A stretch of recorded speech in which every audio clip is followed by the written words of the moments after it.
And measures. Physics एक quantitative science है, मतलब क्वांटिटी वजन करना, मेजर करना, जहां हमको अलग अलग चीज मेजर करनी पड़ती है। साइज, वॉल्यूम, अमाउंट, कितना वजन है, ये सब होता है ना, तो इसको बोलते हैं मेजरमेंट। ठीक है। अब कुछ यूनिट्स होते हैं, किलोग्राम, मीटर, सेंटीमीटर, हमने सुना होगा, तो वो सबको बोलते हैं फंडामेंटल यूनिट। फंडामेंटल यूनिट क्या होता है? फंडामेंटल मतलब बेसिक, एकदम बेसिक। और जैसे लेंथ का क्या होता है, ये ये ये टेबल कितना लॉन्ग है, लेंथ मीटर। मास, कितना वजन है, मम्मी बोलती है 1 किलो, वो लेके आ भाजी, 1 किलो लिखा है उसमें। टाइम का क्या है, सेकेंड। टेम्परेचर का क्या होता है, कितना डिग्री, सेल्सियस बोलते हैं, लेकिन एक्चुअली केल्विन साइंस पे ज़्यादा यूज़ करते हैं। करंट, करंट का कितना होता है, एम्पियर, ए लिखा हुआ है। अब दो चीज़ और सीखो, जो हम लोग शायद तुमने 10 तक नहीं पढ़ा होगा, पढ़ा भी हो सकता है। लाइट, कितनी लाइट आ रही है, एक बल्ब में लाइट कम है ज़्यादा है, तो उसके लिए एक है कैंडेला। कैंडल वर्ड से है कैंडेला, कि ज़्यादा लाइट है तो ज़्यादा सीधी है, कैंडेला है। कम है तो कम कैंडेला है। इसका भी एक उन्होंने बताया हुआ है। ल्यूमिनस, ल्यूमिनस मतलब प्रकाश, इल्यूमिनेशन, प्रकाश। इंटेंसिटी, घट्टपन, कि कितना गाढ़ा है, कितना लाइट है। ठीक है। अमाउंट ऑफ सब्सटेंस एक और चीज़ है, कि कितना अमाउंट है। छोटी छोटी अमाउंट जो होती है ना, 1 ग्राम, 1 ग्राम तो ठीक है, लेकिन और एकदम कम रहेगा तो, एकदम कम रहेगा तो, मॉलिक्यूल्स लेवल पे रहेगा तो उसको बोलते हैं मोल। क्या बोलते हैं, मोल। छह कौन से हैं? लेंथ, मास, टाइम, टेम्परेचर, हमको पता ही है। करंट का ए भी पता है, एम्पियर।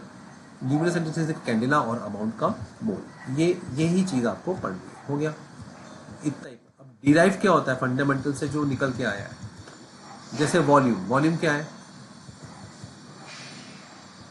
वेलोसिटी। वेलोसिटी क्या है, तो इसमें दो चीज़ यूज़ कर रहे हैं। वेलोसिटी में मास, देखो नीचे लिखा है ना, वेलोसिटी में मास और सेकेंड, मास और टाइम, ऊपर देखो टेबल में, मास और टाइम को मिक्स कर रहे हैं ना, तो ये दोनों चीज़ से डिराइव मतलब निकल के आया है, इसलिए इसको डिराइव बोलते हैं। फंडामेंटल मतलब बेसिक। तो मास और टाइम दोनों रहेगा, मास अपॉन टाइम तो होगा वेलोसिटी। तो मास अपॉन सेकेंड, मीटर पर सेकेंड लिखते हैं ना ऐसा।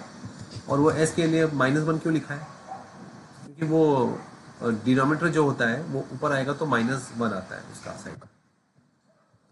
राइट। मोमेंटम एम वी, तो मोमेंटम, मास कितना है केजी, और वी कितना है एम अपॉन एस, तो केजी एम अपॉन एस, इसको बोलते हैं डिराइव्ड। इसके अलावा कुछ और होते हैं सप्लीमेंट्री।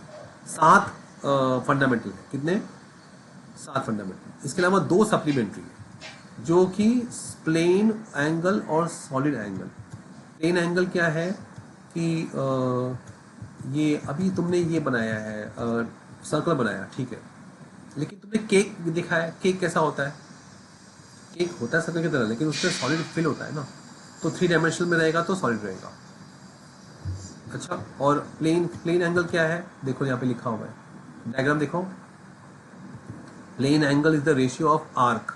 आर्क क्या है, आर्क वो शेप है जो डी एस है ना, बाहर का कर्व, डिवाइड बाय रेडियस।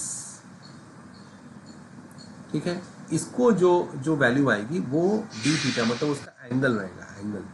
तो वो एंगल, कि केक का तुमने बड़ा शेप काटा है कि छोटा शेप काटा है, बर्थडे में केक काटते हैं ना, वैसा कौन कौन काटते हैं, तो वो कितना डिग्री काटा है, तो वो डिग्री जो है वो उसका फॉर्मूला है ये आर्क अपॉन रेडियस है। तो इसको बोलते हैं रेडियन। क्या बोलते हैं, एंगल रेडियन बोलते हैं, 5 डिग्री रेडियन, 5 रेडियन, है ना। और उसको लिखने का तरीका है, वो थीटा बनाया और सी लिख दिया, मतलब डिग्री नहीं बोलना, उसको रेडियन बोलना है। डिग्री रेडियन भी बोलते हैं और रेडियन भी बोलते हैं। सॉलिड एंगल क्या है, केक तुमने खाया, अब केक एक लाइन में तो है नहीं, यहाँ पे भरा हुआ है, अंदर छोटा होता जा रहा है खून की तरह, तो वो भी इसकी तरह है, लेकिन उस पर सिर्फ ये है कि D A upon R square आ जाएगा। जो ये डी एस है, वहाँ पे एक एरिया बन जाता है ना छोटा सा, देखो यहाँ पे दिखा है, डी ए एरिया बन जाता है, और आर स्क्वायर रहेगा, क्योंकि आर 4 बार आएगा, तो आर स्क्वायर, आपको हर जगह कोण के 4 पार्ट होते हैं, तो आर का स्क्वायर हो जाएगा, बस यही फॉर्मूला है। राइट। अब डी ए क्या है, 4 पाई आर स्क्वायर, और 4 pi are square upon R square, तो क्या हो गया, 4 पाई। ओके। तो अगर किसी का surface area 4 pi are square, वो एग्जाम्पल दे रहा है, ऐसा होता नहीं, फॉर्मूला याद रखना, d omega is equal to d A